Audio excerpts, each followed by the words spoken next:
Today is Wednesday, Parashat Bo. It's also Rosh Chodesh Shvat, the beginning of the month of Shvat. In the Torah, the date is mentioned actually when Moshe Rabbeinu started saying the book of Devarim. It was a discourse that lasted 5 weeks. He passed away on the 7th of Adar, but he started telling the Jewish people in the desert the whole book of Devarim, which was said by Moshe Rabbeinu. In the parasha of this week, Parashat Bo, there is the mitzvah of Korban Pesach, the sacrifice of Pesach. There's also the idea of not eating chametz during Pesach, but to eat only matzah and not bread. And this idea of Korban Pesach is a concept that is associated with the fact that the lamb, which is the lamb that they took, and that was the lamb that then was sacrificed every holiday of Pesach when we had Bet HaMikdash, and that's what gave the names of Passover as Pesach, was Korban Pesach. The lamb was the deity of the Egyptians. It was the god of the Egyptians. It was the, if you wish, the zodiac sign of the Egyptians. And the Jewish people went out from Egypt on the 15th of the month of Nisan, which is when the moon is full, which is the strongest time for the sort of like the constellation of the Lamb, which is the deity of the Egyptians. And not just that, but the Jewish people are told to take a lamb, to tie it to the bedpost, and then from the 10th of Nisan for 4 days, and then to slaughter it, and then to take some of the blood and to smear it on the doorposts. And in a way, it's a definite statement of a victory against the god of the Egyptians, that their god is being actually slaughtered, and the blood is being put on the doorposts of the Jewish homes.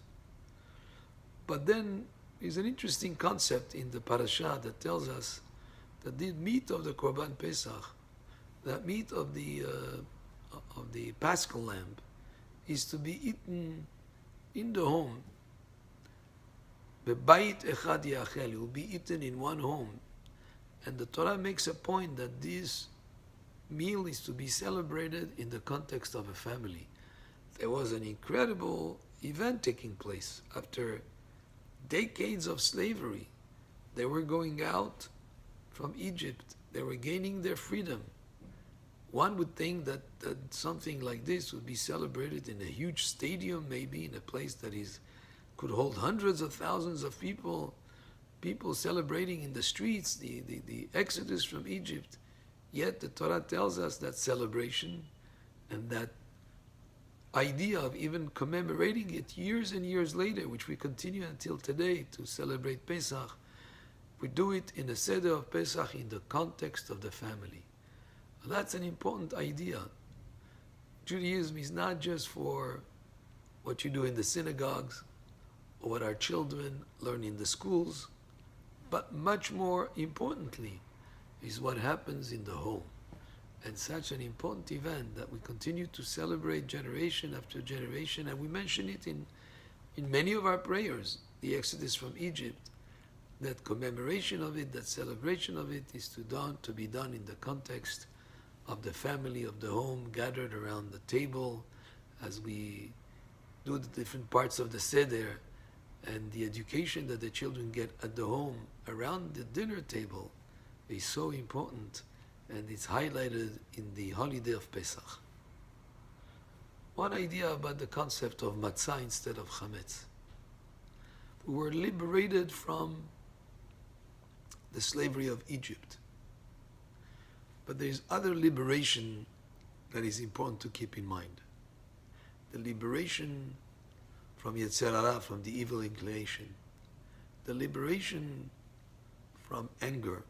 The liberation from haughtiness and ego. Chametz, with bread rising, is a symbol of the ego and of the person being conceited. It's a symbol of arrogance. It's a symbol of negative emotions that could shackle a person. Matzah is flat. Matzah is a symbol for humility. It's a symbol for modesty. It's a symbol for the opposite of anger and ego that is very powerful, strong. No, it's a person who's humble. That's what the matzah is.